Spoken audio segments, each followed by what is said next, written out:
Alleloia amin'ny fivelina lehibe indray ary lasa nyvamarana no iorantsika amin'izao fotoana izao a. Ao anatin'izao fandarantsika mivavaka fiambinana zay rahanao amin'ny fandarana andramoka izao a, ny Aki radio a, ny Aki media mpikambana ato anaty mivavaka fiambinana ary ny groupe a zay maharesy a, de amin'ny fifaliana no iarabarantsika rehetrarehetra tonga soa eto indray a, de fiadana tompony eo amintsika ary de matoky a fa salama tsara daholo indray tsika ary faly mahita anareo a, averinay soa matsara daholo indray tsika rehetrarehetra amin'ity androany ity fampahery a anatin'ny adiny iray sasany hihaino hira vavaka tenin'Andriamanitra famelabelarana hivavaka hatramin'ny firenena ary tsika satria ilayntsika izany mivavaka amin'ny firenena izany amin'izao fotoana izao. Raha androany anao vao tonga eto a de teteny aminao hoe tsika sendrasendra nahatongavanao eto fa misy programan'Andriamanitra eo amin'ny fiainanao ka marety hatramin'ny farany. Adiny iray sasany eo tsika niaraka eto a matoka fa ahery ianao. Androany ny voalohan'ny iarahantsika amin'ny herinandro ity tsy misaraka eto tsika raha tsy amin'ny zoma ka de ndao ary a entina indray ianao a hiainga indray ny lamasinina de andeha indray tsika hamakivaky tontolo herinandro. Fiadanany tompo amintsika rehetrarehetra, fiainana be dia be natolotr'i Jesosy ho antsika. Raha androany anao vao tonga eto de zao raiso ny fiainana. Alleloia.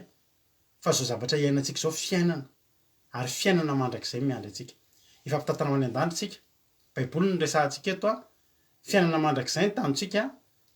Jehovah Andriamanitra, Jesosy a, ny fanahy masina no resadresahantsika efa moivoy eto a. Ampahirinao daholo zany rehetrarehetra zany. Ka matoka fa tsy takalidianao teto ny ivoahanao eto a amin'ity androany ity. Handray ilay fanahy mahery ianao a, ilay fampahirezana avy amin'Andriamanitra. Koa de tahian'Andriamanitra. Ny nareo fampakety kosa, alleloia, de arabaina ihany koa nareo ary de faly mahita ny Marie-Jo niditra volanao teto a. Anabavy Marie-Jo tafiditra volanao teto tahian'Andriamanitra moa anabavy Marie-Jo avy any États-Unis, anabavy Erika Raka avy eto Frantsa, dia tahiny tompo a Rodine Maria, Eliana, Robin Full of Grace, de Maoul Fali, de Erika Raka, de Melovely, de Yajaska Patici, dia Tia Malala, Caroline Razana Malala, tahiny soa zay vao Caroline Razana Malala, tonga soa ianao a, andolesy izay lefa hita eto foana. Alleluia, faly foana ianareo, itody dahony soa, na ny olona netiny tetika rehefa firy.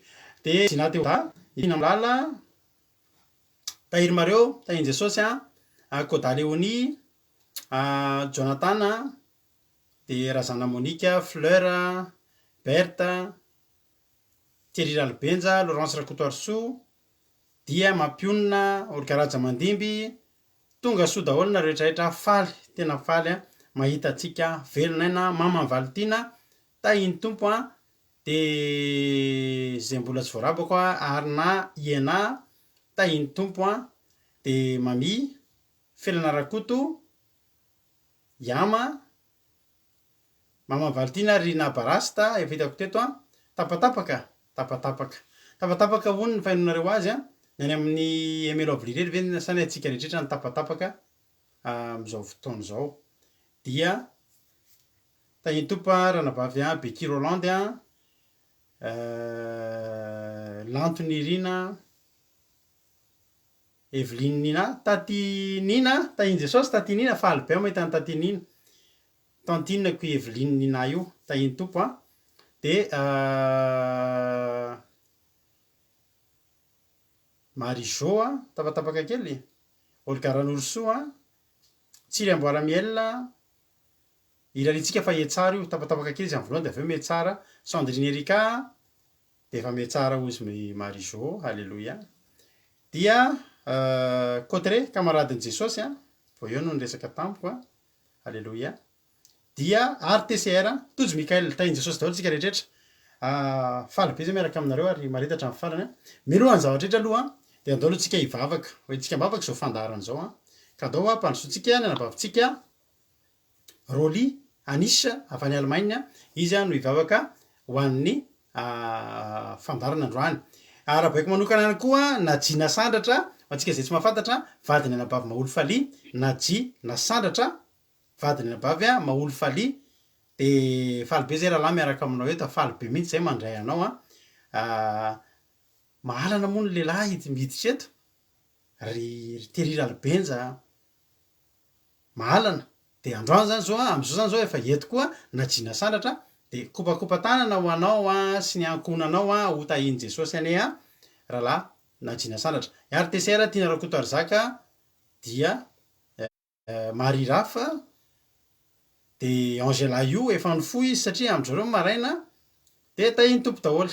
ndao atsika hivavaka ampandrotsika na vavisika roly anisa hivavaka ho an'ny fandarantsika tainy tompo a ranabavy a roly anao ny fitenenana tainy tompo pastera tainy tompo daholo tsika rehetra an'izao fandaharana izao mbola hiara hivavaka ary tsika ho fanombohana an'izao fotoanatsika anio izao. Jehovah Andriamanitra rainay efa mindrapo rain'i Jesosy Kristy sady rainay koa ianao tonga eto indray zahay tompo mivavaka sy hitalao aminao tompo mpanota tsy mendrika hiantso ny anaranao zahay nefa ianao tsy avy hiantso ny marina fa ny mpanota izay mba hibebaka ho indro atolotra ianao ny fonay toloro fo madio zahay tompo mamelà ny elokay ary ankehitriny mifona sy mitalao aminao zahay no ny eloka rehetra izay vitanay hatramin'izay hatramin'ny kely indrindra izay tsy noheverinay fa tsy mifanaraka amin'ny sitraponao tompo dia hoentinay eto anio izany hifonanay sy hibebahanay aminao koray izany fifonanay izany Jesosy malalo ankehitriny izay Jesosy eo dia mahatsiaro ny fahadisoana rehetra izay nataonay ka indro mitalao eto anatrianao omeo ny fanetretena zahay Jesosy eo mba homendrika ho olonao satria ianao dia nanetry tena teo amin'ny fitiavanao anay Jesosy ah dia irinay koa izany hanana toe-po tahaka anao izany koa ankehitriny raha tonga eto zahay hivavaka sy anaraka izao fandaharana izao dia ianao anie no manatrika feno an'izao fandaharana izao ka sady ho feno ny fanahy masina izay rehetrarehetra ary izay teny hotoriana eto Jesosy ah dia teny avy aminao ary hiditra ao am-pony tsirairay avy nizaniza mandray an'izany teny izany dia tsisy ho very izany fa ho raisinay amin'ny anaranao masina tompo ka io koa ny connexion anay izay amin'izao fandaharana ataonay anio izao mba tsy ho tapatapaka ary mba tena ho lavo rary somatsara ary ireo izay mbola any an-dalana tompo ka maniry ho avy eto amin'izao fotoana izao hiaino an'izao fandaharana izao dia ianao no hitantana ny diany ny anjelimasinao anie hiambina azy ary ny fanahy masinao koa hidina aminy dia tahaka izany izay rehetra fanahy masinao anie Jesosy malalo hidina aminay rehetrarehetra fenoy ny herinao sy ny fanahy masinao zahay era tsy laza ho anao Jehovah Andriamanitra ray izay mpanao ny lanitra sy ny tany dia raina ianao masina ianao aleloia saotranao tompo amen. Aleloia isaorantsika an'Andriamanitra isaorana vavy rolia ny fandraisana anjara teto a dia ho tain'Andriamanitra anie a ianao a sy ny ankonanao aleloia dia ndao ary alohantsika aloha hanao hira anankiray tsika andaontsika hanao hira fanoloran-tena aleloia andao tsika hanao hira fanoloran-tena fa raha misy zavatra tsy manelingelina an'Andriamanitra dia mahitanao manolo tena na impiry anao na impiry anolo tena ao anatin'ny ray andro a dia mety amin'Andriamanitra foana zany ary tena tiany zany andaontsika hanao hira anankiray ao anatin'izany efa dia isika ihany koa moa dia miara ory amin'ny ory ary miara mifaly amin'izay mifaly izay manokana eto am-pandarin'Andriamanitra izao a dia tena hoe miondrika mpanajana miara ory amin'ny malagasy a izay mamoy fianakaviana amin'izao fotoana izao a mamoy olona akaiky a ary na izay zao ary dia namoy olona akaiky satria ny rahalahy ndraiky dia nodimandry maly hariva tsika avy nanao sabaty iny ny tonton anay zany maly zao eritreretinareo fa olona telo zany ny fantatro maly ny olona ray koa olona akaiky be any mampionona takany zokiny lahy avany zareo zany namany zareo fa tena lasa takany zokiny lahy anisan'ny zokiny nananatra azy sy tena hoe raisiko takany zokilahyko ihany koa moa zany mpiara-miasa akaiky taminay taloha satria izy no anisan'ny nanome lalana ny mampionona tamin'izany a nanokatra n'ilay nanana agence-na assurance zay niavana tany Avaradrano tamin'izany taona Alamahitsy dia Mampionona moa no gérantenzany tamin'izany dia izy ny anisan'ny vinahitana sy angadina anana efa DG niavana moa izy tamin'izao fotoana nalasana an'izao dia olona tena akaiky ary tena akaiky ny fo fa tena hoe tena mafimafy ny fiainanao Madagasikara ary isika dia hitohy hivavaka foana ary amin'ny alarobia ho avy izao noho ny ame anara-pahasalamana noho ny zava-mitranga izay tena mafy dia mafy eto amintsika eto Madagasikara dia tena hoe tsisy isaorana raha najia tahintompo anabavy Selina aloha e mbola tsy narabeky teo Aimé Manamjoka mbola tsy narabeky teo Tsiramboramela Elisa Tsiala Soameva reo mbola tsisy narabeky teo efa hitako teo koa Florence zay hitako teo lasany ambony any sy tahintompotsika rehetrarehetra ka izao zany no zavatra ho ataontsika efa tentsika tao anaty toriteny sabatany moa maly dia izao no ataontsika amin'ny alarobia ho avy izao tsy misy ny fandarana takariva mahafinaritra tsisy ny fandarana takariva mahafinaritra fa hosolotsika miaraka aminay mivady ianareo amin'io dia hanao fandarana live tsika dia entitsika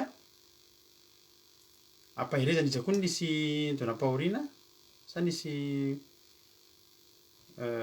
maniny anabavy tsiry amboaramela ohatrany tsy hitako ny soratra nataony tany ambony tany izy any namoy olona akaiky mba ho ampahirezintsika koa izy tsiry amboaramiela mahireza koa ianao mahireza fa maromaro tena maromaro ary mampirehely foana mahita tamin'ny herinandro iny hony zay aloha ny haiko tsy haiko nareo any Madagasikara any afaka mety manamarina an'izay fa tamin'iny herinandro iny hony tsy haiko andro inona tao anatin'ny herinandro iny no tonga teo amin'ny atao hoe record zany ny gazety mpiseho isan'andro anankiray izay misy ny page nécrologie ilay filazana manjoa hoe tena feno tena page anankidimy filazana manjoa fotsiny mafy zany amin'ny alarobia ho avy izao tsika amboara fotoanareo manomboka amin'ny 3 ora hivavaka isika rehetrarehetra hivavaka ho an'ny tsika aloha efa mivavaka foana tsika ho an'ny firenena isan'andro tsika hatramin'nisy ny fandarantsika 4 taona izay dia mivavaka foana tsika ho an'ny firenena amin'io tsika tena hivavaka manokana isika rehetrarehetra ho an'ny havana akaiky tsika tena hoe ny havana akaiky ny firenena malagasy apetina mivavaka foana fa tena mila tena angatantsika eo anatrehan'Andriamanitra ny havatsika akaiky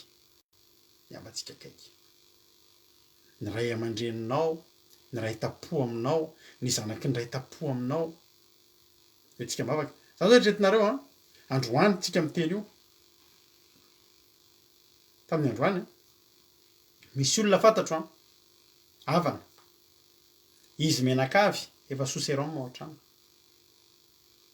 izy menakavy kely soseron ohatrany misy namako izay mpiara-miasa tamiko taloha any Madagasikara 5 mianaka ry zareo vo daholy ilay lehilahy namako tamin'ny atoandro efa sepotra efa tsy avy miaina fa fitondranam-bavaka zany ry havana malala fa tena hitantsika hoe ilaina amin'izao ary raha ny tena marina eny anivon'ny fiangonana rehetrarehetra tokony miverina mitsangana daholo amin'izao ny groupe d'intercession rehetrarehetra velomina ny cellule rehetrarehetra dia mifantoka amina fitondranam-bavaka fa mila vavaka Madagasikara tsika mba hanao ny anjarantsika amin'ny larobia ho avy izao hiaraka aminay mivady eto nareo amin'ny larobia manomboka amin'ny 3 ora séansena fitondranam-bavaka ny fianakaviantsika akaiky ny lavitra entintsika ihany koa fa tena entintsika mivavaka ny fianakaviana akaiky fa tena aloalika ny ranombary hoy ny fomba fiteny ko amin'ny larobia fotoanantsika tsy misy ny takariva mahafinaritra tsy hoe takariva mahasositra akory zany ny amin'io fa tena takariva fitondranam-bavaka hitondrantsika mivavaka ny fianakaviantsika eo izay mivady amin'io fotoana io tiana malala entina mivavaka nareo raha mangatavavaka tany amin'ny MP fa raha voety mantsy dia manjary tsy hitako za tsy mba mahita ny commentaire intsony satria misy fotoantsika tafakatra arivo ny commentaire dia tsy hitako intsony any ambony any dia aleo any anaty MP tsika no miresaka ho an'ny fangataham-bavaka isika amin'ny groupe dia manana ny groupe d'intercession andramaka izaho hiasa mafy izy ireo manomboka izao. Ary anisan'ny hiaraka aminay eo zareo amin'ny alarobia ifampitondra ambavaka ho antsika ny programa koa dia amboarintsika izay programa zay fa alarobia manomboka amin'ny 3 eo amin'ny adiny 2 latsaka eo hiaraka eto tsika ifampitondra mbavaka hitondra mbavaka ny fianakaviana rehetra fa mila vavaka ny fianakaviantsika. Zay no ela filazandra raha kely iny fa tonga dia hiditra amin'ny hiritsika ary aoriana zay dia hiditra amin'ny tenin'Andriamanitra ka ny tenin'Andriamanitra androany ny mpiara-miasa amiko eto androany dia ranabavy Rolia mitondra ny vavaka fanombohana, ranabavy Erika hitondra ny vavaka hitondra ny tenin'Andriamanitra ary ranabavintsika Rodine avy any Koety no hitondra ny vavaka amin'ny firenena. Kondoary mandrapahatonga anao ny fimakomananao imakomantsika dia andao teo dia ampandrosotsika ny anabavintsika Erika aorianan'ity hiri ity ao amin'ity hiri ity zany ianao mitady maka baiboly maka toerana tsara voninahitra ny ho an'Andriamanitra iray ihany andao ary meno finaritsika rehetra tompo raisoa. Halleluia, amen.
Famoiza-po mandrakariva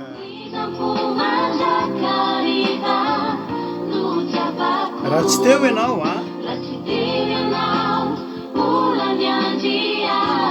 amen Jesosy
sotra Jesosy samy miteny raisoa tompo dia tenene familanao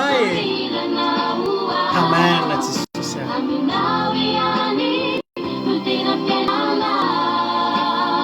famoiza-po mandrakariva Jesosy notsapako raha tsy ianao raha tsy teo ianao dia mbola niandry any amen Jesosy.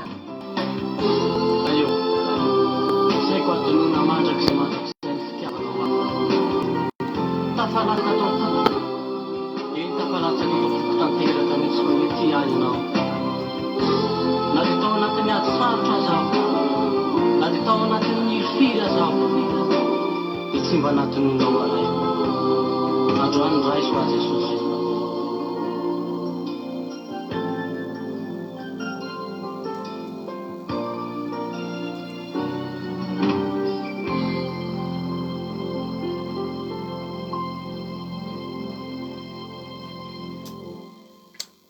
Amen. Halleloia.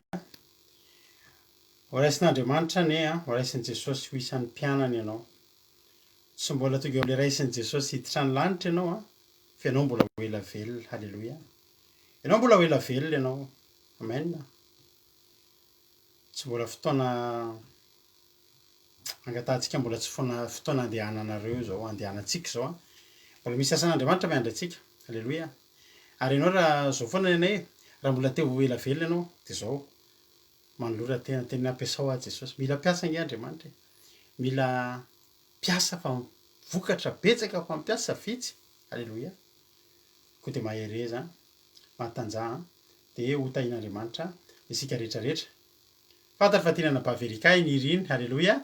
Dia efa fananina natao kely mihitsy aloha talohana ihany sady efa tao anaty programa ihany noho izy tena tao anatin'ny izy toriteny mihitsy a dia nalefa iny iriny. Ahatsiarovana azy mantsy iny iriny rehefa zina famonjena dia tiany mitovy aminay koa. Dia ho tahian'Andriamanitra ne a nabaverika ary mihaino anao zay a anao ny fitenenana satria hiditra amin'ny tenin'Andriamanitra fa iaraba kely fotsiny raha soarinay Natalia mbola sy narabaiko a dia ianareo a raha antanirina Marie Charline koa efa miaraka amintsika lantanirina miaraka amintsika eto a dia tahiny tompo zany hoe zao a mahafinaritra moa reto mpiara-miasa reto ny groupe d'intercession eto amintsika dia efa mandray notre zareo nareo mitendry hoe eto ambavaka fotrao dia efa raisintsika notre daholo raiky izy a dia hitantsika ny andaminana ny programantsika amin'ny alarobia avy zao. Anisan'ny teny hoe amin'ny fito zay vao mirava ka ny anaovantsika azy mantsy dia zao ohatry ny lera tamin'ny leran'ny takariva mahafinaritra ihany izy io no anaovantsika azy. Raha hoe ataontsika amin'ny fito ilay izy a mety ho sahirana any amin'ny fanomanana ny fandarantsika ny hariva ohatr'izao indray dia ho ataontsika amin'ny leran'ny takariva mahafinaritra ilay izy a. Zay angamba no hitako mety na farafabetsany io a ahemotrintsika adiny iray ho dia ny anaisy mampionana anaovana azy hoe na atomboka amin'ny efatra ohatra dia mba tonga hatramin'ny enina. Fa ilay hoe atao amin'ny fito a tsy hitombona mihitsy satria mifandarantsika fotsiny efa amin'ny sivy a dia manjary mifanetinety be a mbola misy koa ny fanomanana sy maintsy atao amin'izao fandarana zao ka ilana tsiny sady an'izay mbola tsy eo amin'io. Ny tanjontsika amin'io a omana ny programanao fa ohatra zany ianao zao tonga eo dia ianao mihitsy ny solontenan'ny fianakavianao akaiky. Halleloia. Ianao zany ohatra eo zany Erika ohatra tonga eo Erika Raka dia Erika Raka zany eo io a dia hivavaka tsika ho an'ny fianakavianao akaiky. Mary zao zany tonga eo amin'io dia ohatr'izay zany ilay izy na anankiray fotsiny ara dia ataontsika izay. Zay a dia mahereza ho tahian'Andriamanitra amin'ny efatra mety tsara.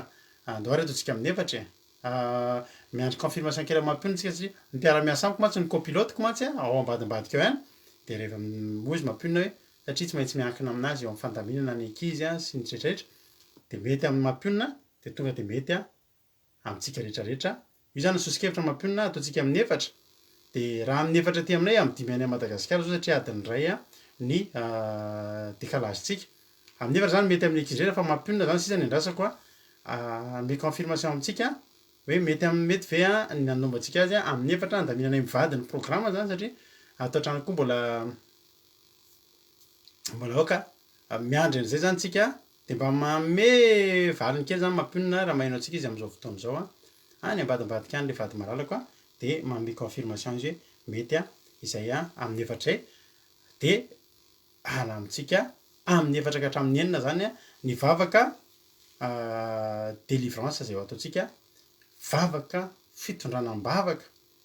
Raha tonga eo ianao amin'io na dia atao fotsiny hoe misy ianao écouteur kely any amin'izay toerana misy anao mety any anaty métro ianao mety tsy fantatro fa tena hotonontsika ny hiofana maly mampionina ataontsika 16 heures ilay izy dia hatramin'ny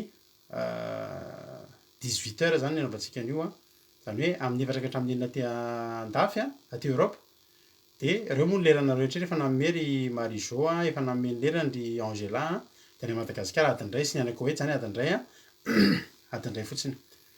Ka izy moa afito nareo vao mirava tena lizo arak'izay tsy maintsy andanominatsika an'izy ka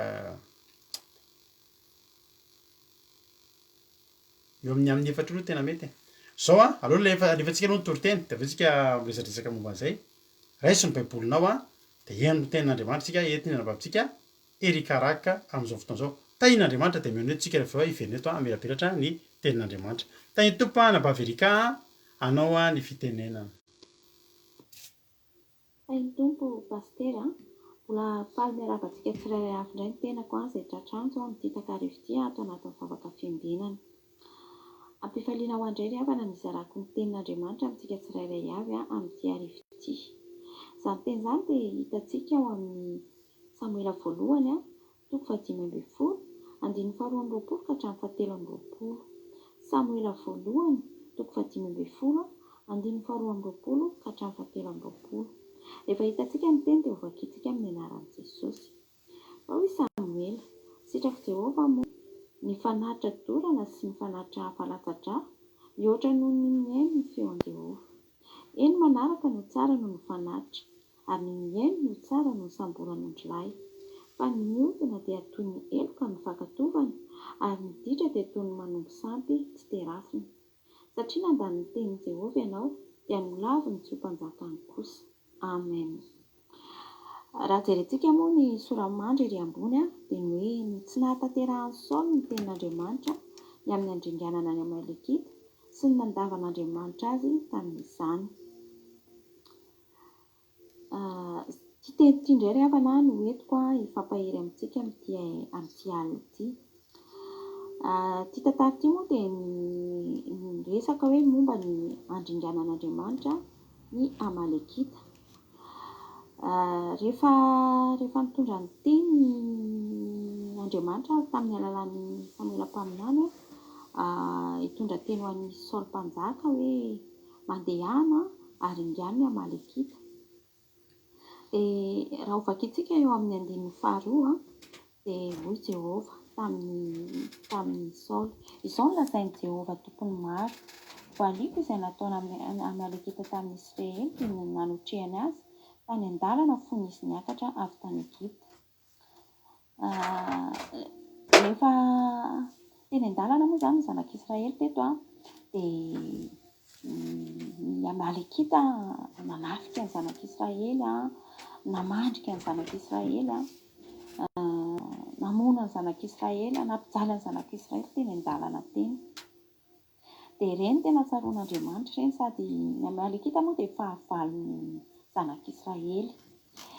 Dia raha tohizantsika indray ilay teny eo amin'ny andininy 7 dia koa mandehana ankehitriny ka mameleza ny Amalekita ary aringana izay rehetra mety ho azy, ka aza asiana miankana fa vonoy avokoa na ny lahy na ny vavy, na ny ankizy madinika na ny zaza minono, na omby na ondry amanosy, na ny rameva na ny borika.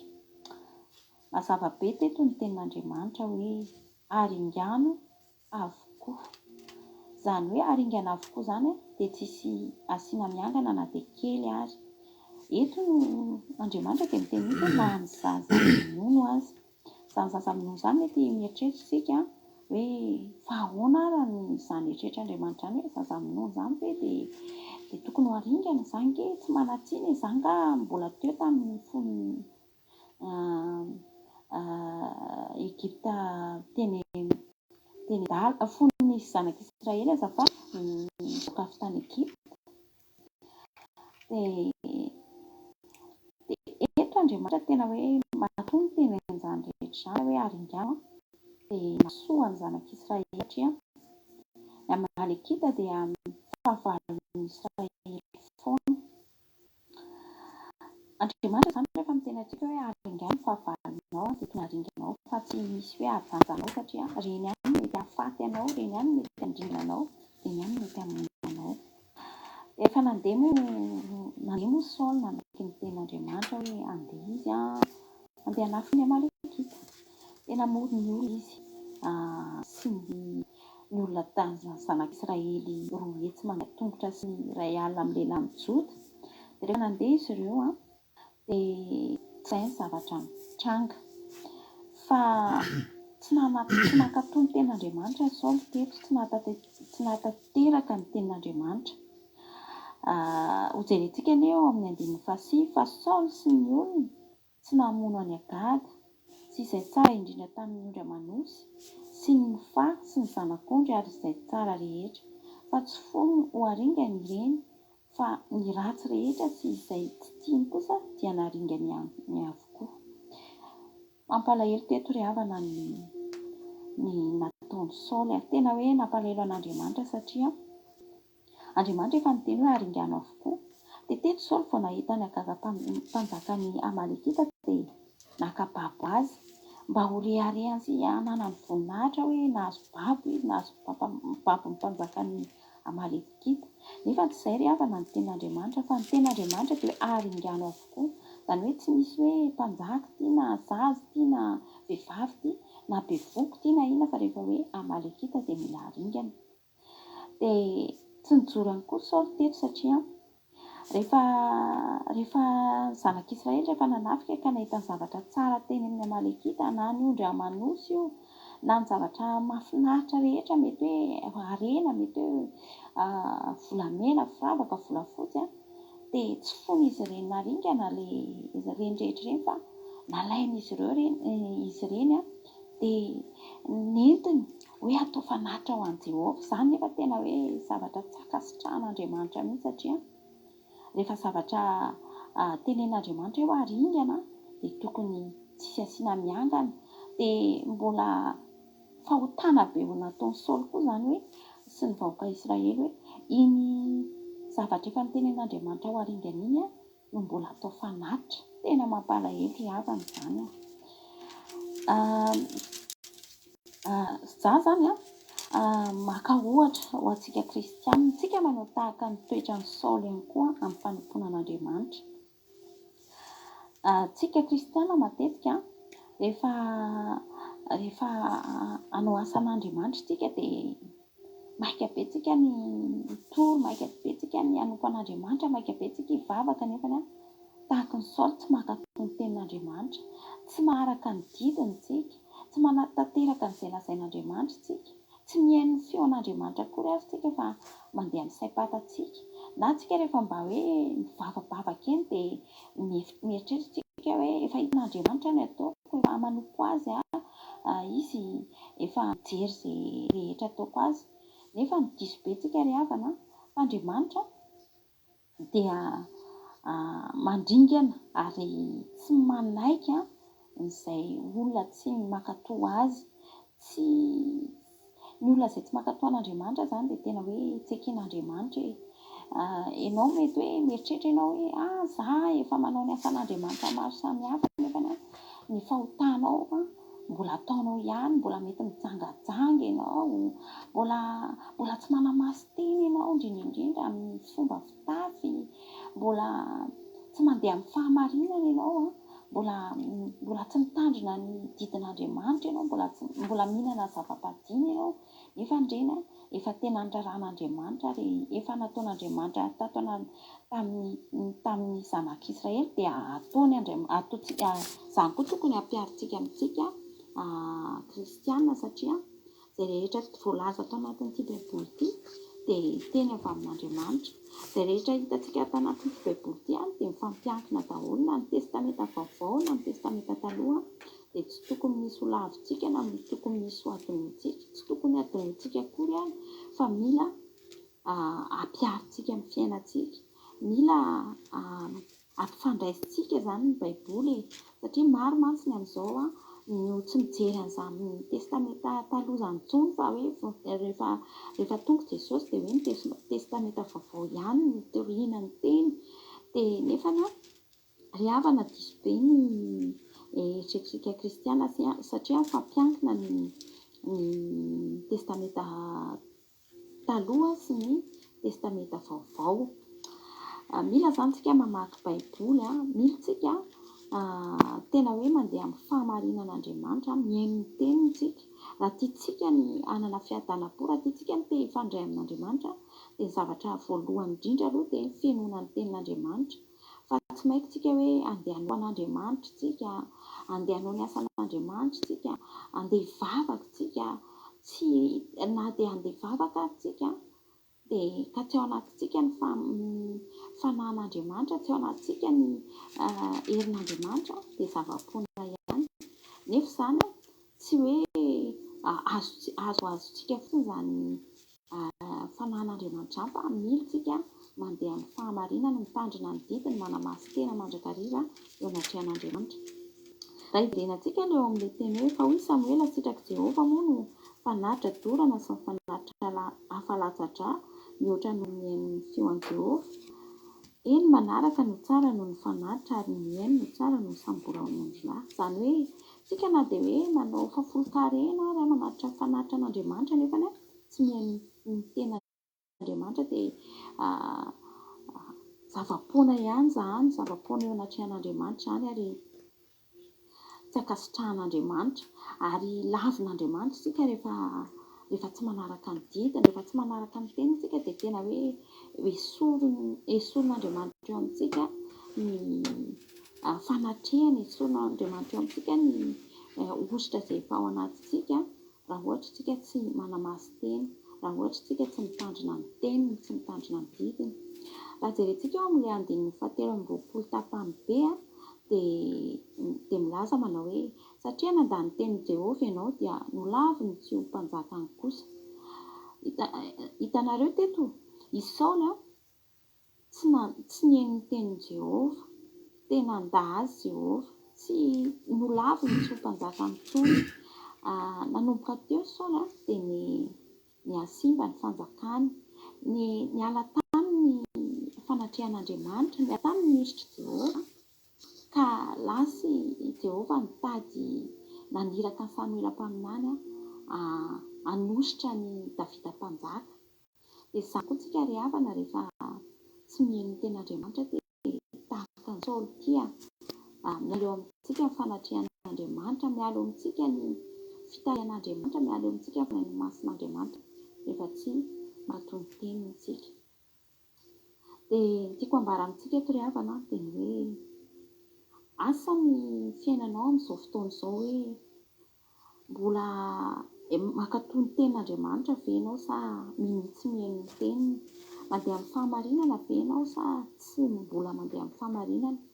Dia tiako lazaina aminao, ny hafatra tiako lazaina aminao amin'ity arivo ity dia dinio ny tenanao.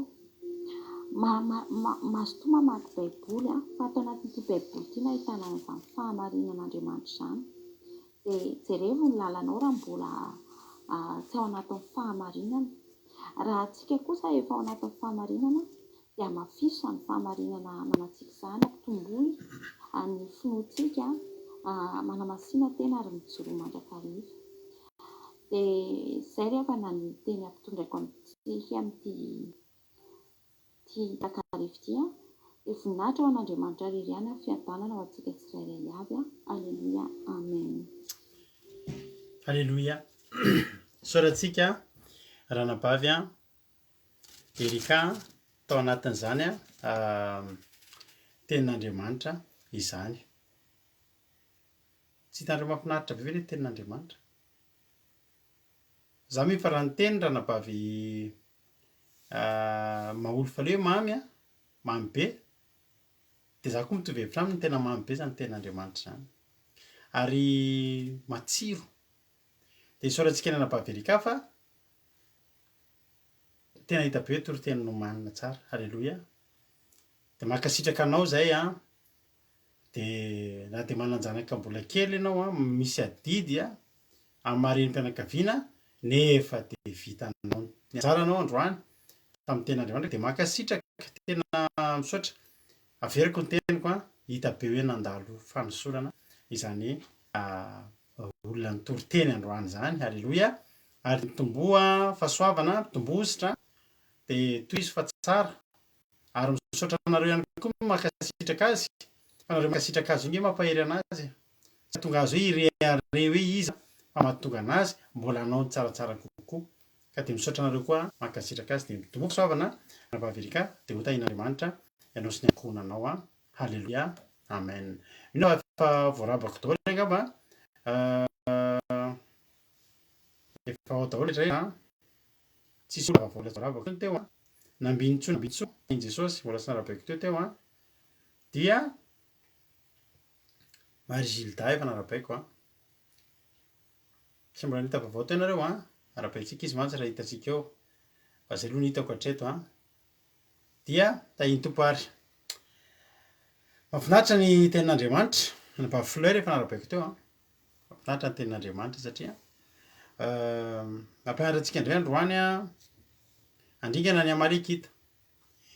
Ny Amalekita moa ry havana malala azavaiko anareo ny Amalekita na hoe ny Amaleka samy azo afaka fiantsoana azy zany zay Amaleka na ny Amalekita de foko anankiray malaza ho mpifindrafindra-monina izy io mpifindrafindra-monina tsy manana toerana fixe zany ny Amalekita fa ny Amalekita de ohatran'ireny gitan aty amintsika reny reny olona mandeha amina caravane sy ny rehetrarehetra camping car reny de mifindretsy reny ohatr'ireny zany ny Amalekita raha am'izao tsika miaina zao tsy misy adresy fixe izy fa de mihetsy izy a de maketsy izy a de maketsy izy a de inona moa ry havana fa tsy ohatran'ny devoly ny devoly am'izao fotoana zao aiza izy etsy izy de mifindretsy izy de délivre eto izy de ery izy de mandiky ery izy de mifindra ery izy de tsisy ty adresy fixe izy fa zay misy loto-po zay misy fahotana zay misy ana de eny misy aza mifindrafindra-monina zany ny atao hoe Amalekita. Misy mpandinika milaza rehefa ataony tetiarana dia ny Amalekita de taranaky Esau de ny zanak'Israely taranaky io moa zany tsy mila tetiarana zao fantatritsika kosa zany e taranak'iza taranaky Jakoba ireny ovain'Andriamanitra hoe Israely ny anarany zay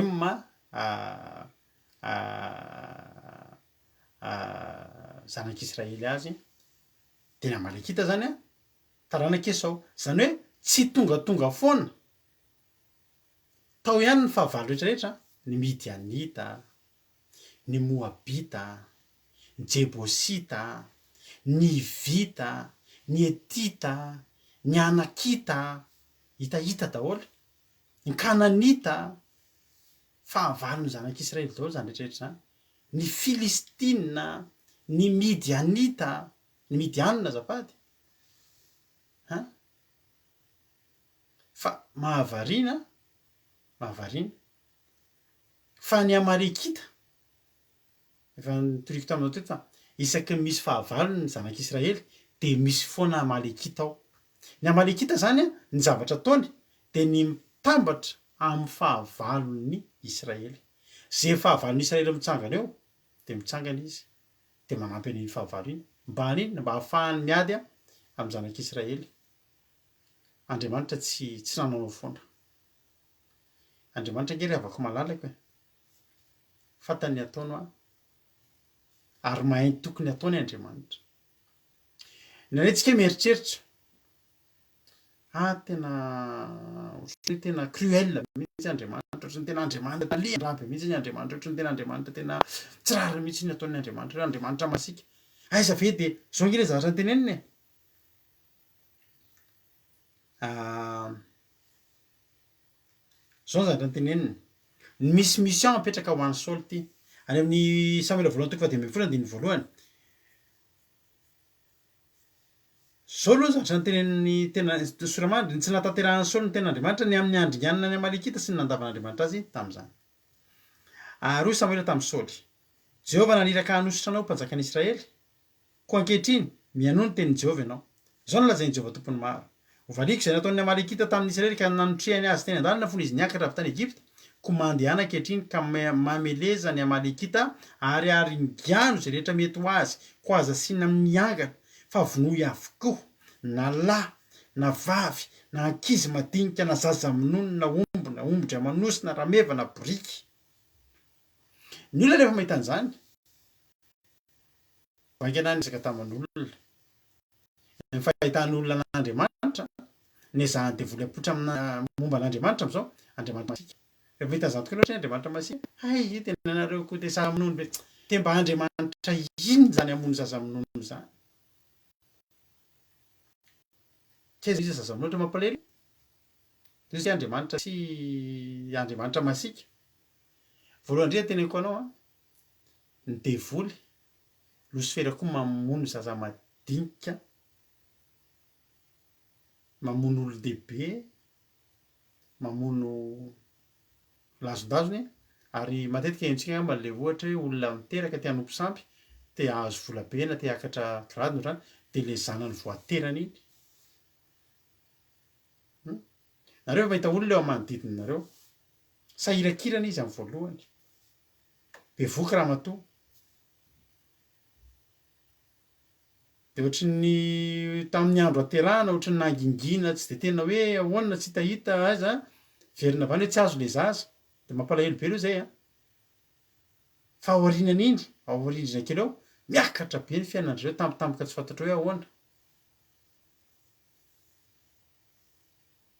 de mailomailo fa zay mahafantatra olona namoaka secret mihitsy rehefa délivreny fa ny devoly a makasorona io zaza kely ao anaty kibo de atolotra azy misy olona mpiasa mpanjakana ambony a Madagasikara ao nanao an'izany mihitsy bevoky raha zay de mode any amin'ny hôpitaly de mode natao tsy azo fa ny tena marina vao teraka le zaza sy niteraka tamin'ny hôpitaly koa izy fa tany amin'ny sage-femme sy ny sisa zaza le teraka iny naterina aingana any amin'le rangam-pitaiza atao sorona ho an'ny devoly tsy miteniteny foana miteny an'izany za tena fantatro za moa tena hoe kariniany secret an'ny devoly avoakako daholo tsy fantatro de avy eo le ranga mahazo promotion be ao am-piasana de efa lasa mpanjakana ambony be mihitsy tena zava-misy zany fa zao zay neny devoly Andriamanitra teto niteny fa ny an'Andriamanitra tsy zanak'Israely no niteneniny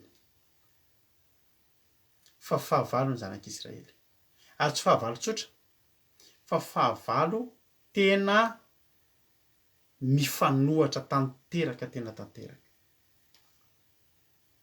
fa maninona ny vonoana fa maninona ny aringana fa maninona tsy asiana miangana fa maninona tsaroan'Andriamanitra ny nataon'ireo Amalekita ireo ny nataon'ny Amalekita de io teneniny eo amin'ny 15 io hovaliko izy izay nataon'ny Amalekita tamin'ny Israely de nanotrehany azy tany an-dalana fony izy niakatra avy tany Egypte ndray ke jeresika zany tantara zany de hitantsika amin'ny Exodus toko 7 Exodus toko 7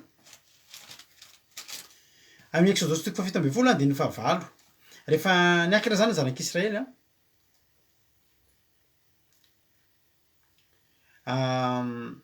rehefa nandeha nivoaka avy tany amin'ny tany Egypta andalana ho any amin'ny tany Kanana tena mafy le vehivavy ka izy mivady mihitsy samy tianakareny samy tianakareny ko na le lehilahy nge mafy za ve ravana zanako zany de tena tsy vity zany fa vity zany rehefa olona misy devoly ihany koa zany izy le olona misy kiny olona efa misy devoly de tsy olona misy devoly mahavita an'izany tsika manana fanan'Andriamanitra de tsy mahavita an'izany reo olona ambonimbony Amerikanina reo jereo daholo ny tantara reo président rehetrarehetra tany aloha reo misy anankiray président Amerikanina nisy namono zay ary vao niteraka izy de nafeniny zanany satria efa condition fa atolotra ho an'ny losifera ny zaza de reo rehetrarehetra reo jereo tantaran'ireo président Amerikanina reo afa tsy vitsivitsy tsy nanao an'izay fa ny zanany tonga de efa sacrifiena ho an'ny devoly de manana fahefana tsy zareo reo olona rehetrarehetra ambonimbony ianareo mandiny fotsiny hitanareo misy olona manan-karena be malaza be reny matetika amin'ireny tsy miteraka fa manangan-jaza ry zareo satria vao avy ny fotoana hamoizana an'iny de mba tsy marary azy koa satria zanany tsy nateriny fa fantatry ny devoly koa nefa ny ataony ajanontsika any amin'iny fa zao teto zany de zao andinin'ny fahavalo ary tonga ny Amalekita ka niady tamin'ny Israely tao Refidima inona moa zany le zavatra nitranga ny zanak'Israely nandeha vao avy niarika olana ny tsy fisindrano de eny an-dalana ianao ho any an-tany Kanana ianao de ohatratsika ho any an-danitra tsika de inona zavatra mitranga misy foana ny olana misy ny sakatsakana misy fotoananao avy tsisy rano de misy rano nahazo rano reny de misy fahavalo mitady amin'ny manananao misedra olana ny sambo kelitsika ho any an-danitra io fa zao ny sambo kelitsika tsy maintsy tafita satria Andriamanitra de tsy amelatsika rery fa andefa ny anjeliny Jesosy andidiny anjeliny iaro atsika Alleloia. Fa ny tanjon'ny Amalekita dia zao ny anakatsakana ny zanak'Israely mba tsy ho tonga ny tany Kanana. Vao nanomboka ny aingana ny zanak'Israely zay dia efa nikatsana efa nisakana ny teny an-dalana. Ny devoly dia tsy faly amin'ny fahatongavanao amin'ny tanjony, fa ny devoly dia ny anakatsakana anao eo foana. Satry ny devoly sakatsakanana ianao tsy tonga any amin'ny toerana tokony aiza moa ny toerana tokony alehantsika. Dia any amin'ilay tany tony ry ronono sy tantely, dia any amin'ilay tany nampanantenana antsika, dia any amin'ilay tany nampanantenan'Andriamanitra antsika, dia any an-danitra izany. Ny tanjon'ny devoly lehibe indrindra dia ny hahatonga antsika tsy ho any,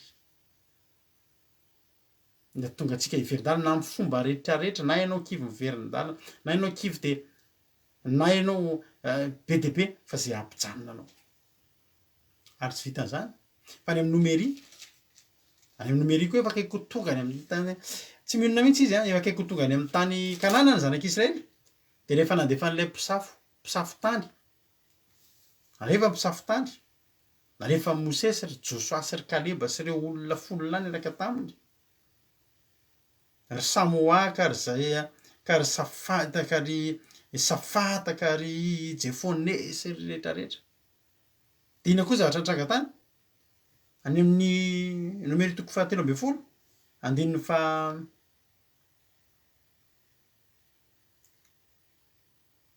andininy 20. Andao vakitsy andininy 17 dia nilaza taminy izy ka nanao hoe tany amin'ny tany dia nandrahanao tokoa zay ka tondra ronono sy tantely tokoa izy, ary itony ny vokatra avy tany. Tena nisy zany zavatra nampanantenan'Andriamanitra.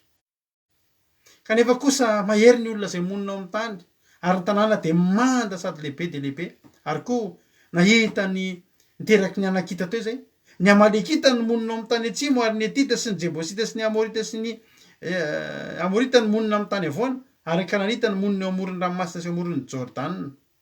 Io indray ny Amalekita io. Ary ny Amalekita dia monina eo amin'ny tany atsimo.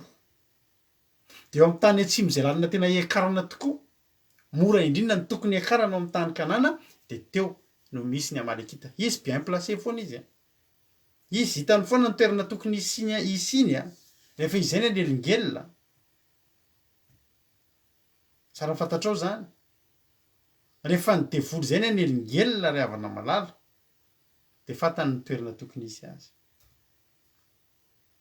Tonga teo amin'ilay point tena tokony hahafahanao mandeha ny fitebahana. Hitanao, na vao hiaingana efa akaiky ho tonga dia ho foana ny Amalekita. Hany ry havana malalaka zao na tonga an'Andriamanitra, izy Andriamanitra tena leo an'ireto Amalekita reto. Izany no mahatonga zanak'Israely nanao hira mihitsy any nomeri toko 420 any, andininy 17 any misy 20 misy hoe nahita ny Amalekita izy dia nanao teny hoe voalohany amin'ny jentilisa ny Amaleka fa ho lany ringana ny hafarany. Zany hoe inona moa hoe voalohany amin'ny jentilisa? Ny jentilisa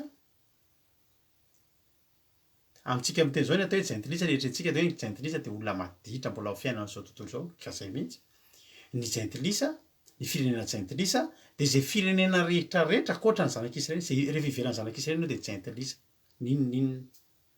Fa hoy ny tenin'Andriamanitra ny voalohany amin'ny ny voalohany amin'ny jentilisa dia Amaleka, izany ny Amalekita. Zany hoe voalohany amin'ny ivelan'ny lohalaharana amin'ny fahavalon'Andriamanitra amin'ny ny tsy zanak'Andriamanitra zany dia ny Amaleka, ny Amalekita. Ary zany nge ravana mahatonga an'Andriamanitra. Hitanao hoe zavatra tenen'Andriamanitra amin'ny Saoly io, izy teo. Izy Andriamanitra hoe nanome mission Andriamanitra, amelezany Amalekita ary ingiana azy rehetra mety ho azy, aza asiana miangana, vonoe avokoa, na lahy na vavy, na ankizy madinika, na zaza minono, na omby, na ondry amanosy, na rameva, na briky. Ingera vala tsy hoe vaovao hoe, tsy lalana vaovao io, tsy didy vaovao io, fa zavatra efa tenen'Andriamanitra ny Deutéronomia, mario kely amin'ny baibolinao, Deutéronomia toko 520. Deutéronomia toko 520 ka ny andiny 720. Ny amin'ny andianana ny Amalekita tany Andriamanitra dia efa niteny tany amin'ny Deutéronomia. Ny soramary dia ny andinganana ny amin'ny andinganana ny Amalekita. Izao ny ten'Andriamanitra. Tsarovy izay nataon'ny Amalekita taminao teny an-dalana tamin'nandefasany nandehanareo avy tany Egypta. De nitsenany ianao teny an-dalina sy namelezany vody lalanao sy izay rehetra tsy afaka teo aorinanao raha reraka sasatra ianao fa tsy natahotra an'Andriamanitra izy. Zao ny fomba fiadiny Amalekita. Ny fomba fiadiny Amalekita de zao, izy tsy aveny aloha mamely. Satria fantany fa ny olona eny aloha de olona matanjaka, olona mahery, olona mpitarika. Azo lazaina hoe fahavalo misaina ihany izy fa fahavalo kanosa ihany koa. De zao ny fomba fiadiny Amalekita, avy any arina izy mamely. De zay reraka rehetrarehetra ny arina, zay tsy de mery mandeha mitarezareza ny arina sy ny sisa, reny tsaigno tsiponiny tsirairay avy any arina.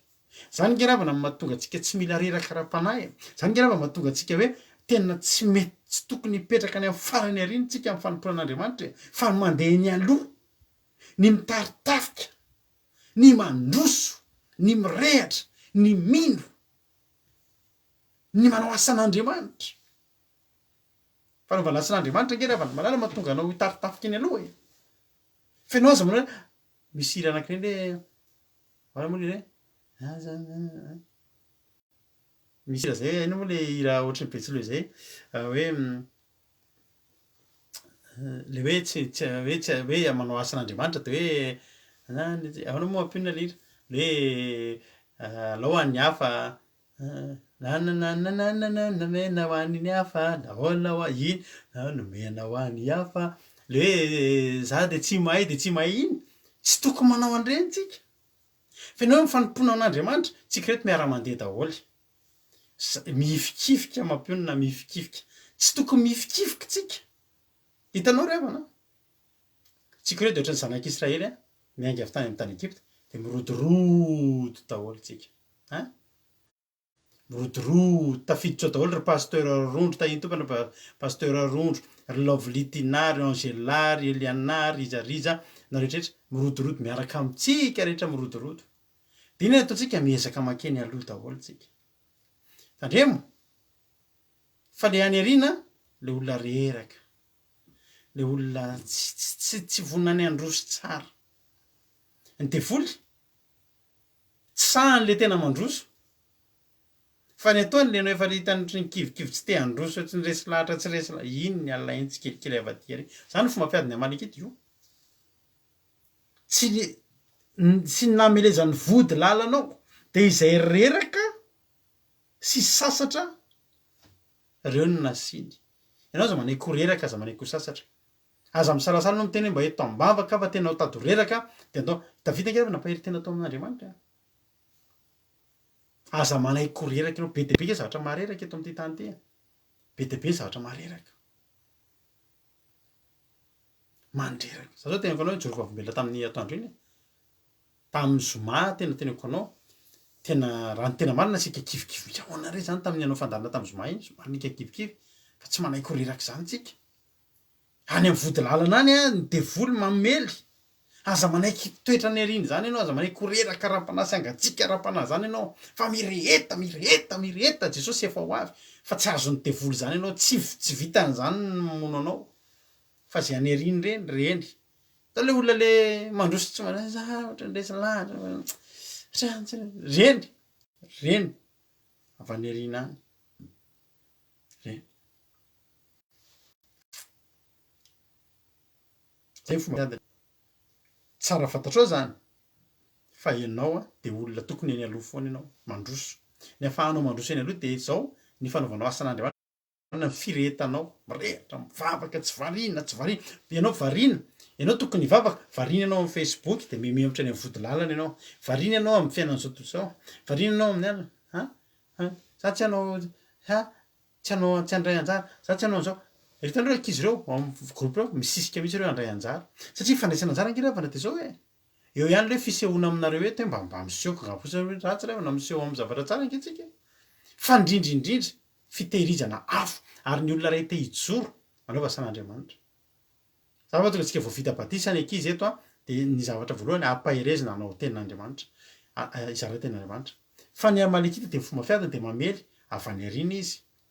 Ny vody lalana tonga de asiny. Sotominy tsikelikely, aringany tsikelikely. Fa hitan'Andriamanitra zany. Fa zao tezitr'Andriamanitra. andiny fa sivy folo am'le de tao anaty fadimy amby roapolo teo ary rehefa omeny Jehovahandriamanitra fitsarana amin'ny fahavalony rehetra manodidina anao amin'ny tany zay omenao Jehovahandriamanitra olovinao de ho vononinao ny fahatsiarovana ny Amalekita tsy eo amin'ny lanitra intsony azadinonao zany mba mareo amin'ny baibolinao zany azadinonao zany zany hoe azadinonao zany afatra zany azadino ny amin'ny andrianana ny Amalekita ka tao amin'ny Saoly a tsy hoe Saoly ny asena manao an'izany voalohany efa tany aloha tany zany nasina tao fa i Saoly asena mamerina satria Saoly a alleloia tonga eo amin'ny Saoly ny toerana tokony hanao an'izany adidy sy andraikitra lehibe an'ny mpanjaka de ny manateraka ny didin'Andriamanitra ary ingano atraza sina miangana vonoe avokoa indrindra na ny lehilahy na ny vehivavy na ny ankizy madinika na zaza minono fa maninona ary le zaza minono sy ankizy madinika zao ry havana malala misy olona tao amin'ny taranaka Goliata efa maty Goliata fa taona maromaro taty ary nisy lehilahy anankiray goavambe indray tao hainao zany tantara zany enina ny ratsan-tanany antsika 5 ny azy enina daholo ny ratsan-tanany sy ny ratsan-tongony goavambe fa maninona ka Goliata angeravana manana taranaka angera Goliata matinao ny raindry zany efa misy ny fils misy ny petit fils Andriamanitra raha ny teny faringanina na ankizy kely na zaza madinika na zaza minono de za tena teteny aminao fa ny zaza minono androany ho lehibe tahatsabatra rapitso ka raha izy ianao androany mampalendray de zay zaza minono ve ty kosa mampaleny ty zaza tsy ovinoko tika tsy maninona zany io eny ary fa tadidio raha fantatrao de jereo ny nefarany Saoly mpanjaka fa ny nefarany Saoly mpanjaka ravana de Amalekita anankiray ny namono azy ny nanapitra ny aindry de Amalekita mbola nono reny tamin'ireny fosy tsy maninona io hoe zay zazakely io ve de aninona fa Andriamanitra rehefa ny teny fa haringano de haringano ry havana malala ny Amalekita de ny fahotana ny Amalekita de ny devoly betsaka amintsika ny miompy devoly de milalao afotsika aminao zany devoly zany de zao ny zavatra ngeza be hita maso ihany nefa misy amintsika koa ary moa ny lehibe hita maso tetingeravana ny zavatra nataon'ny Saoly de zao andininy fa filo le vakina bavy teo 16-17 ny vakiny teo zao ka zao ny nataony andiny fa sivy fa Saoly tsy namono any Agara azafady Agaga naringany daholo aloha zay rezy ratsiratsy rehetra fa nataony Samibelona i Agaga sy izay tsara indrindra tamin'ny ondry amanosy sy ny ombony fa sy ny zanak'ondry ary zay tsara rehetra fa tsy fony naringany reny fa zay ratsy kosa zay tsy tiany de naringany daholo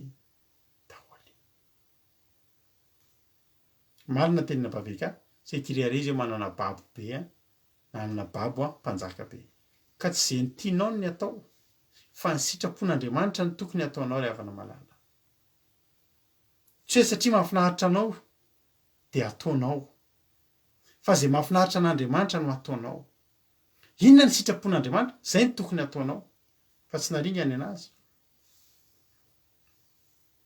nitazominy tao neny Saoly ny zaza madinika tsy ny zaza minono tsy ny vonony de ny mpanjaka tsy ny vonony zany hoe ny lehibe indrindra tsy ny vonony fa ny kely indrindra koa nataony tsinitsininy betsaka amintsika mahita hoe fahotany ty ataoko ity fa zao ny tenitsika mamindra fo Andriamanitra olombelona ngeza ole olona nitory-teny vo henoko hoe ianao ndray ozy izy na manao ny tsara anao na manao ny ratsy fantatr'Andriamanitra nge anao fa tsy tanteraka fa tiany foana ianao tanao ry havana malala izany tory-teny zany de tory-teny mahatonga ny olona ho very zany fa teneniko anao amen daholo izy ny olona ianao na de ratsy aza tian'Andriamanitra eny ratsy daholo izy tian'Andriamanitra fa jereo nefaran'ny olona ratsy ka tsy ny vonona io fa ratsy mandrakizay fa naringan'Andriamanitra fa lolovin'ny olona ny famindrapon'Andriamanitra lolovin'ny olona ny fitiavan'Andriamanitra de hoe Andriamanitra tianao sao aratsianao zao mihitsy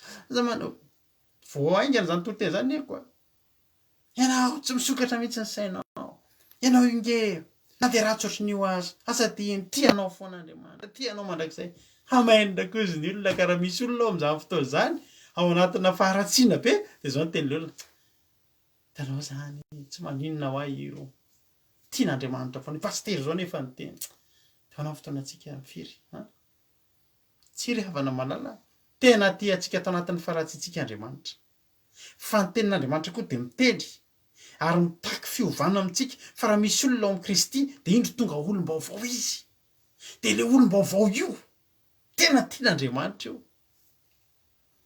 fa ny olona tsy mety miala amin'ny fahotany dia manala baraka an'Andriamanitra dia fahavalon'Andriamanitra dia izay iray nonona ny teniko hoe mialahinao amin'ny fahotana raha tianao no tian'Andriamanitra na ianao hienony tenin'le pastera henoko izay dia teny hoe io zao aratsianao zao hitan'Andriamanitra fa ekeny amin'izao ianao hoe tiany foana ianao mandrakizay dia anjaranao fotsiny mandinika iza ny tokony hitondranao any an-danitra ny teniko miteny hoe mialahy ianao amin'ny faharatsiana sa ny teny hoe tianao foan'Andriamanitra na dia raha tsotra ny ho azy ianao zareo ny teteny aminao androany fa betsaka ny olona miopy agaga sy miopy zaza minondro Amalekita nefa hitan'ny olona zao fa fitsankatsakana zany angeratsy fosy ny olona hoe olombelona tena tsy vitako miaritra amin'ilay izy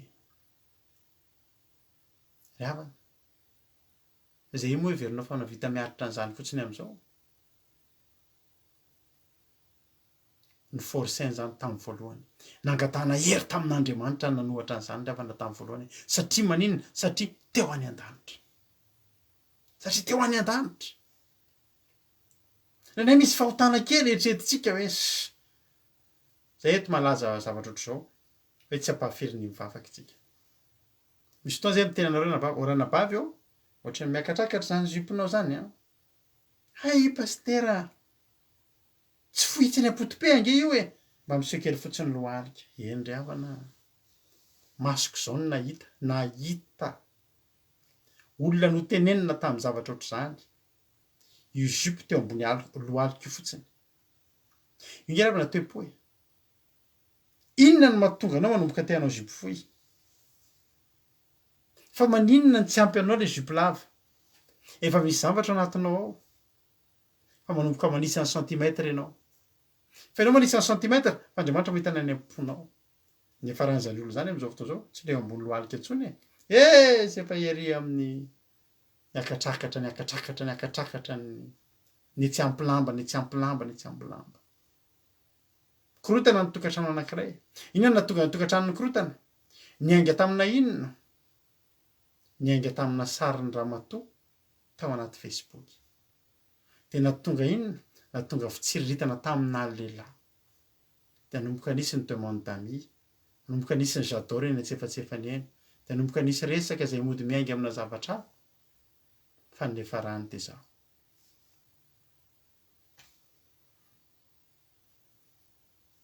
le zavatra tianao apotrapotra iny ange tena tian'ny olona ny hitan'iny efa hoe inona ny tena marina momba an'iny aminao zaza minono ny andranadarado izay resaka fa zaza minono daholo reny ny fijerijejona kely eny aminareo reny ranabavy zaza minono reny fa Amalekita reny fa Andriamanitra ny teny haringano satria izao ny fitsangatsanganana tsy tonga raha tsy niainga atao fijerijejona ary ny atao fijerijejona dia miainga amin'ny zavatra mavanonareo ranabavy za dia teny aminao androany Andriamanitra rehefa ny teny haringano dia haringano fa tsy isika ny Andriamanitra fa Andriamanitra raha isika nge ravany dia manina koa ary zavatra kely iny zay ny eritreritsika fa Andriamanitra mahafantatra ary nambaniny Saoly zany teto ny zato nataony Saoly dia zao nalainy ihany ireo matavy sy ny sisa dia lasa izy nodorany natao fanatitra hitanao fanatitra tena kasitran'Andriamanitra ary ny fanatitra hodorana dia tena tian'Andriamanitra miemboka an'izany fanatitra manimpofona emboka manitra halleloia za te teny amintsika rehetrarehetra androany halleloia te teny amintsika rehetrarehetra amin'ity androany ity ry havana malala fa misy fotoana io fanatitra io mahamonamonaina an'Andriamanitra. Rehefa tsy sitrany, rehefa tsy nankatahany, rehefa tsy nankasitrahany, dia iny setroka iny mahamonamonaina an'Andriamanitra indray. Be dia be ny olona ry havana te hividy an'Andriamanitra amin'ny fanatitra. Be dia be ny olona te haka ny fon'Andriamanitra amin'ny fanatitra. Halleluja. Amen. Be dia be ny olona ry havana malala.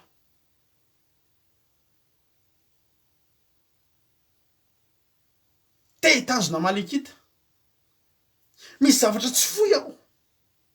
Misy olona tsy mety miala amin'ny fahotana. Fa ny zavatra etretiny dia izao, zahan'olo tena ao an'Andriamanitra. Zahanao fanatitra ao an'Andriamanitra. Be dia be ny olona mbola anatina fahotana. Fa aloha manao asan'Andriamanitra, manao louange, dia mieritreritra izy fa voavidy amin'ny alalan'iny. Ho takona amin'Andriamanitra fa hamalekita ireo fa le setroka ho raisan'Andriamanitra. Tsy ry havana malala. Za zao anisany nafisainana an'izany taloha. Maditra. Dia lasa hago. Halleluja.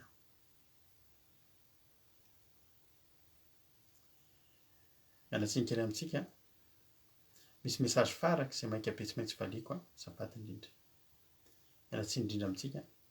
Maika dia maika mihitsy izany message izany tsy maintsy valiako kely. Zay. Dia mieritreritra fa rehefa manao zavatra an'Andriamanitra dia milamina. Alohan'Andriamanitra mahitanao tsy manao fanatitra. Tsy ny fanatitra ao ny ampanankarena an'Andriamanitra.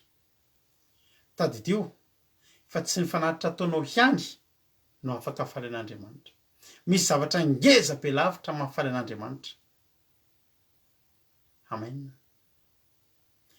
Tsaroako za tamin'ny zaho vao mivavaka.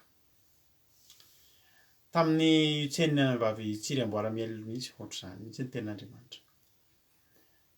Tamin'ny zaho vao nanomboka vavaka izay mivady. Dia tonga tao amin'ny fotoana fanaovana fanatitra.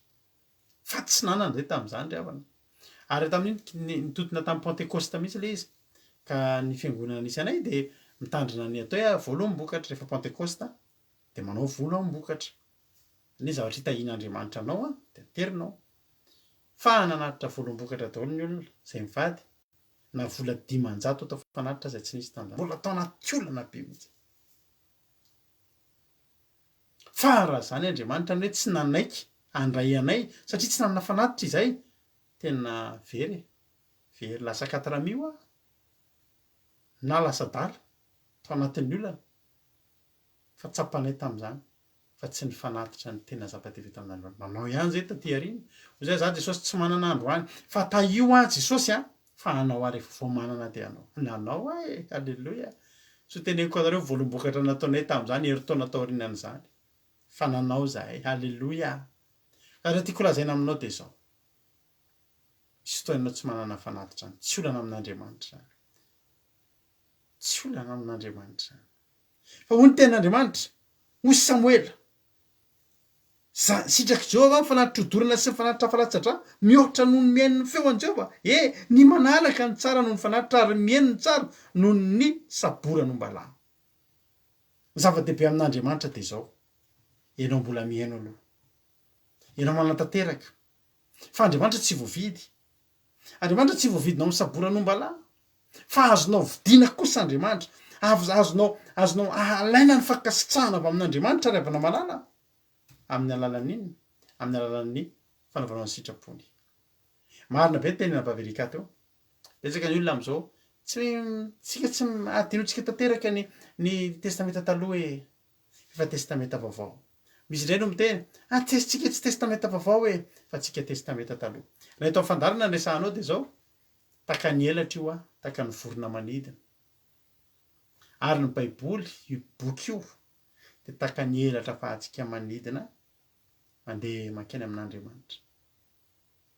Ka ny elatrantsika anankiroa iny dia testamenta taloha dia testamenta vaovao dia miara-manidina isika. Fa manodina ianao amin'ny testamenta vaovao fotsiny dia andramo raha tonga any amin'izay alehanao. Na manodina ianao amin'ny testamenta taloha fotsiny dia andramo raha tonga any amin'izay alehanao. Fa sahako milaza aminao fa tsy lasa lavitra ianao. fa mifampiankana ary tena mifampiankana. Ravana ny sitrapon'Andriamanitra dia nomboka tany amin'ny Genesisy dia nefarana tany amin'ny Apokalipsy dia sitrapon'Andriamanitra tokony atao. Zany raha teteny aminao, mialohan'ny anaovanao fanatitra dorana, asan'Andriamanitra, hitory tely, anao louange, anao an'izao, dia zao ry havana malala, mpanompon'Andriamanitra tsy nisany ilain'Andriamanitra, tsy quantité ny ilain'Andriamanitra, fa qualité. Tsy quantité. Io samy mahay verset ry havana, samy mahay manokatra baiboly, samy manao fihetsika eo ampitoritan-teny. Marina fa vitsy ny mpiasa nefa be ny vokatra. Fa raha vitsy ny mpiasa, raha maro ny mpiasa, nefa mpiasa tsy manao fa tsy izay mampatezitra sy mampalahelo an'Andriamanitra, aiza no ale? Ahoana ny asan'Andriamanitra? Za teteny aminao androany, ny fanatitra dorana mety ilain'Andriamanitra ihany. Fanatitra ratsatra ilain'Andriamanitra zany ary nanao an'izany ry Abrahama, fa ny tena ilain'Andriamanitra dia ny mihaino ny feon'i Jehovah, mihaino ny feony, dia manaraka izay lazainy atao. Dia izay ny zava-dehibe. Zao andao isika hianatra hiaino, andao isika hianatra akatoa, fa feno didin'Andriamanitra mbola tsy akatoavinao fa ianao maika andehanao fanatitra. Enoy. Ary ringaniny Amalekita dia andao haringantsika.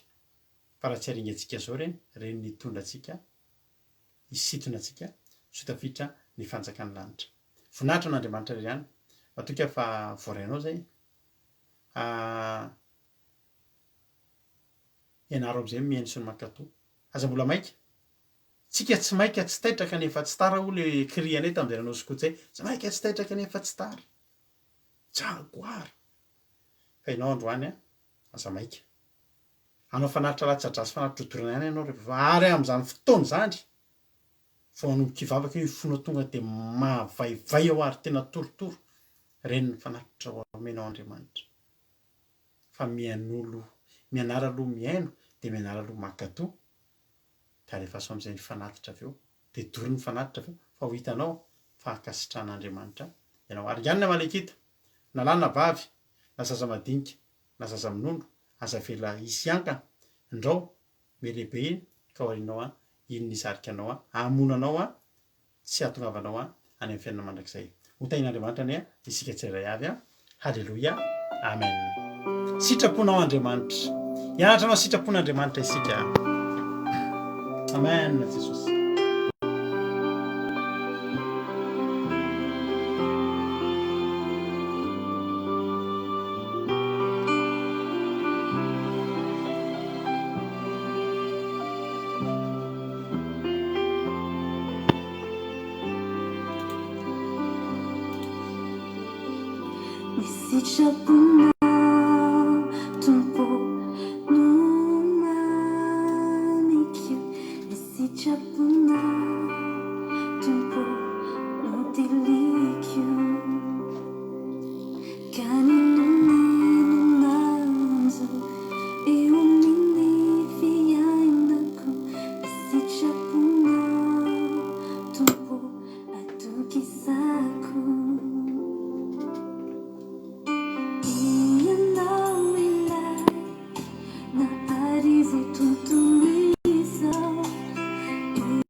Amen. Jesosy.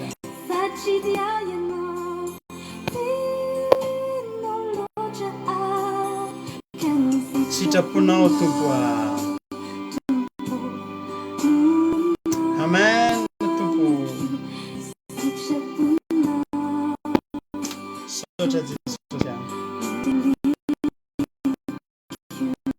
Kanini nanjo. Eo kianako. Eny sitraponao foana Tompo. Amen.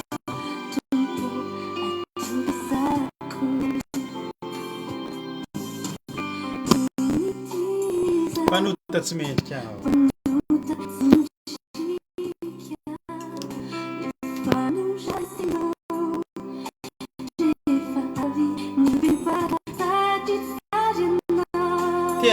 sary anao e.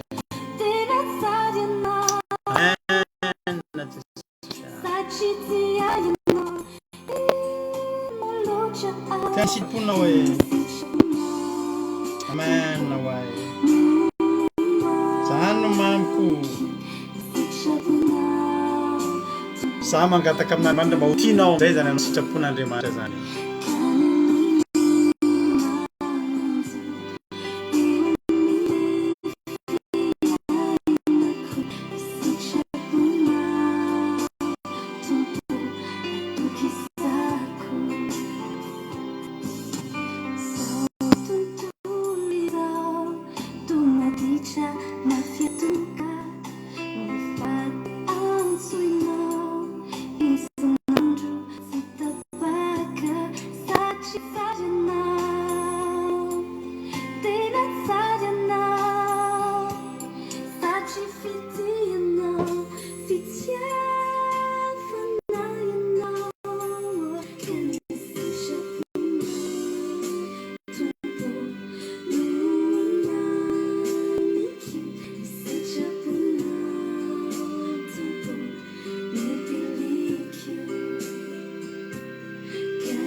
Eo amin'ny fiainako Jesosy any.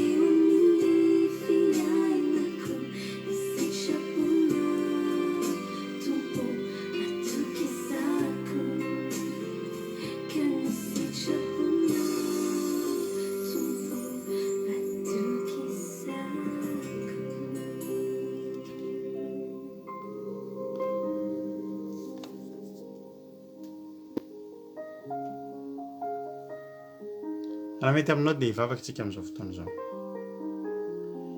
Dia hivavaka tsika dia tena hitentsika hoe Jesosy aho. Tsy ny anao fanatitra aloha fa ny anao ny sitraponao. Amen. Tena hoe Jesosy eo. Ampianaro anao ny sitraponao aloha zay. Amin'izay fotoana izay tena hoe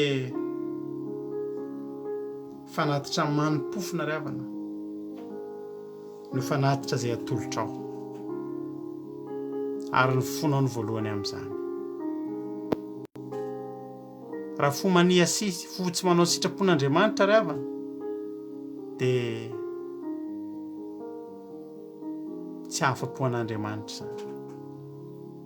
Nampitahin'i Samuela misy teto, ny manao ny sitrapon'Andriamanitra ny tsara, ny mankatoa ny tsara, ny miaino ny tsara noho ny fanatitra latsatra sy ny fanatitra odolana. Za manokana matoky ahako, tena matoky amin'ny foko rehetra ry havana. Matoky aho fa voarainao zany amin'ity androany ity ary ianao anisan'ny olona hiteny manao hoe Jesosy eo ampio aho. Ampio aho anao ny sitraponao. Halleluja. Tana maherinao Andriamanitra. Tana maherinao hitantana. Zay hivavaka ho anao mba ho tahian'Andriamanitra ny ianao. Dia ho vangin'Andriamanitra ianao ry havana ka ianao io mihitsy ny tena hoe ho resy lahatra hoe za Andriamanitra tsy hanao tahaka ny Saoly aho. Aza tiny ry havana fa tsy vitany nalahelo ny Andriamanitra ry havana tamin'ny Saoly fa nitadiavany solony mihitsy ny Saoly. Nosolony satria nofidiny anao mission fa tsy nentina anao dia nosolony izay vonina anao mission. Mission angeza be napetraka Andriamanitra ho asy anao ny anao ny sitrapony. Ny anao ny sitrapony tsy misy ankoatr'izay. Raha vitantsika ny sitrapon'Andriamanitra dia miandry antsika ny fahasoavana sy ny fitahiana sy ny fankasitrahan'Andriamanitra.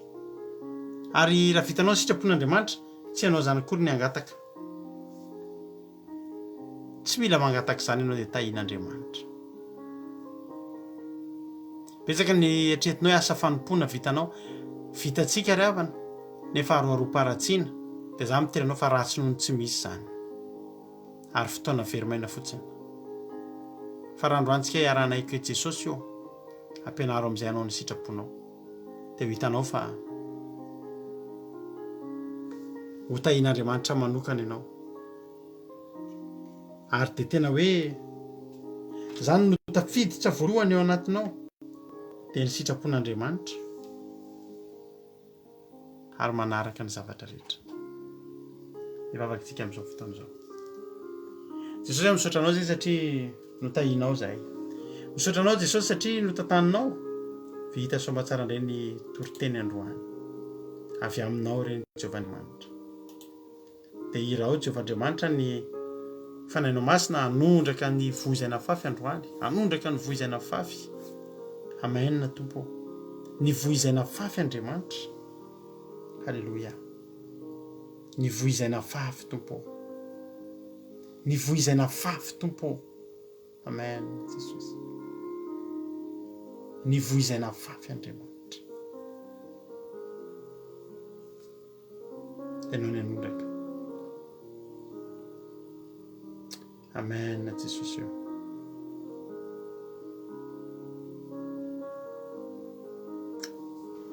Ianao anie Jesosy no afaka hanampy anay. Fangio reto mpanomponao reto fa misy amin'izy reto mbola tsy mety. Mbola tsy mety Andriamanitra. Mbola tsy mety Andriamanitra.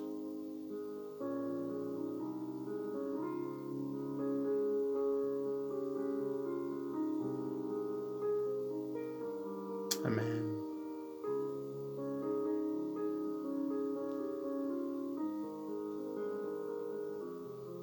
Ampio zay Jesosy. Ampio zao fandaharana zao. Ampio zao fandaharana zao. Ianao hiary hiasa akaiky aminay Andriamanitra andresy lahatra ny olona amin'izao andro farany zao. Mba hanaovana ny sitraponao. Fa zava-dehibe fanaovana ny sitraponao Andriamanitra. Ankehitriny zay Jehovah Andriamanitra dia manaiky. Fa ho ataonao fitaovana izay ary manaiky izay Jehovah Andriamanitra. No irahanao foana. Ananatra ny olona. Hiteny ny marina. Dia hanao ny sitraponao. Sotra Jesosy. Voninahitra dia ho anao. Hatramin'izay dia ho mandrakizay. Matoky sy mino Jesosy fa na any amin'ny torimaso lalina ihany reto olona reto dia ho fanginao. Mankasitraka. Dia voasasa-tanana kosa dia afatro amin'ny ranao. Ny amalekita afatro amin'ny ranao. Tsy afaka ny anelingelina reto olona reto tsy androso. Ho voninahitra ny anaranao. Misaotra Jesosy malalo. Zay tsy voalazako ianao malala ny mahasoa ary ianao mihoatra lavitra noho izay retretinay ianao Jehovah Andriamanitra. Halleluja. Amen. Ivavaka tsika amin'izao fotoana izao ny firenena. Ndao mpandrotsika ny anabavintsika Rodine avy any Koeta ivavaka ho an'ny firenena. Tany tompo anabavy Rodine.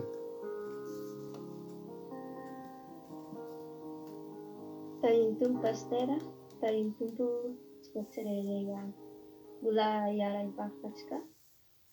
Ry Andriamanitra raina izy ny an-danitro, mbola faly misaotra anao izahay. Mbola afaka mihaino ny tenina teny izahay Andriamanitra. Izay teny fampianarana ho an'ny tsirairay avy ny fikiranay aminao izany. Misaotra anao izahay Jesosy alao satria an-tanàna ovanao izahay nandritra ny tontolo andro. Mbola nomena famindrapo izahay ka mbola veninayna eto. Isaorana eto koa ianao amin'ny zavatra rehetra izay nataona taminay nandritra n'izany. Ankehitriny tompo, leto izahay Jesosy malalao, izay rehetra izay tsy aka sitrapona nandritra n'izany. Mamela izahay anatiny po mamindrafo aminay ianao. Ankehitriny izahay Jesosy malalao, hanapetraka ny firenenanay amin'izao fotoana izao. Izay entinay, izay enta mavesatra izay tsy zaka amin'izany firenenanay izany. Dia mangataka amin'ny famindram-po aminay izahay Jesosy malalao, hanjakao izany firenenanay Madagasikara-nay izany Jesosy malalao. Satria ianan'Andriamanitra izay mampianatra izany teny izany. Mba hifikirana amin'ny teninao, mba hifikirana amin'ny fanompoagnanao, amin'izany asan'ny devoly izay mirenireny amin'izao fotoana izao amin'ny firenenanay Andriamanitra, amin'izay faholiana izay manjo ny vahoaka ao amin'izao fotoana izao. Izay midradradrada amin'izao fotoana izao Andriamanitra ny vahoaka rehetra ao amin'ny firenenanay. Dia mangataka anjelina amin'ny masina Jesosy io, handeha hamalavala izy reto amin'izao fotoana izao misy marary any an-hopitaly. Ary an-tokantrano, fantatra izay misy marary amin'izao fotoana izao dia entinay eto izany.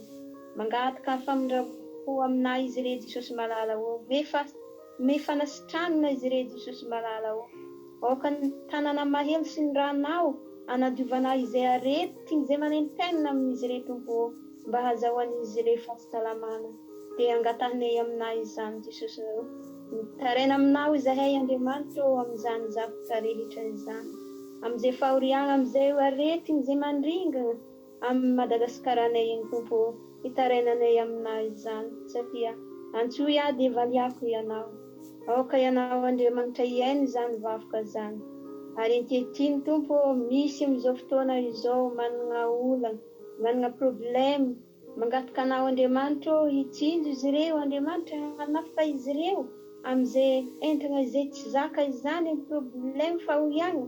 Mampitraka izy re Jesosy malala ho izany irinay angatahinay isanandro isanandro. Izany vafoka ho an'ny firenenanay izany mbo hamirapiratra eo aminay izy re Tompo. Ary izavela hiala eo aminay izy re Tompo. Angataka ny fanahy masina ibitsiko ao ambony tsirairay avy fa hanato anao.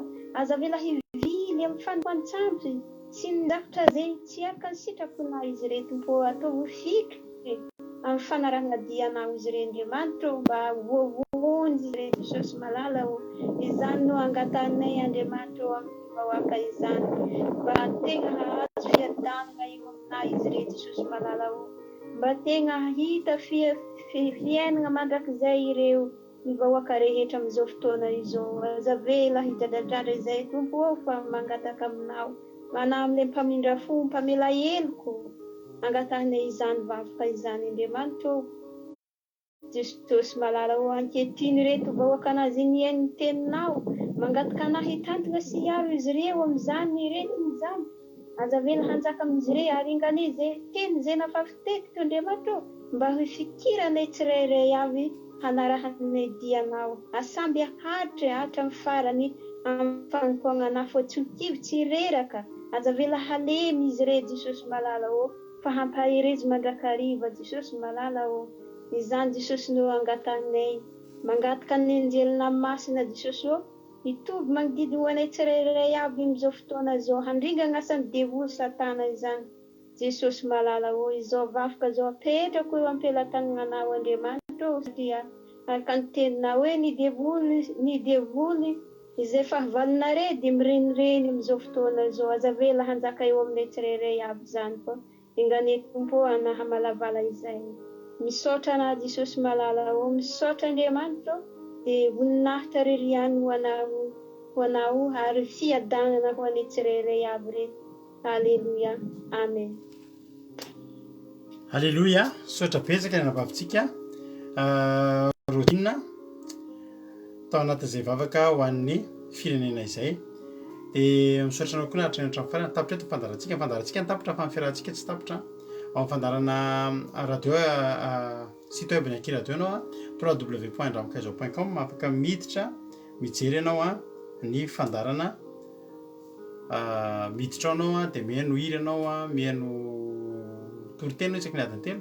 Amin'ray amin'ny 7:07 maraina misy toriteny foana dia amin'ray amin'ny 7:07 alina koa misy toriteny foana. Ny Aki radio dia mandeha andro aman'alina isan'andro tsy miato. Rapitso anao afaka mihaino an'izao toriteny izao raha tsy henonao hatramin'ny voalohany dia afaka mihaino ianao rapitso amin'ny folo ora. Manome fotoana indray rapitso alina tahaka izao amin'izao tonga amin'ny roanandro Jesosy azadina fotoanantsika amin'ny larobia amin'ny 4 dia vavaka manokana ho an'ny mpianakavitsika akaiky no ataontsika amin'io. Samy tain'Andriamanitra tao mahay reza raha fizirentsika mihaona. Alleluia. Amen.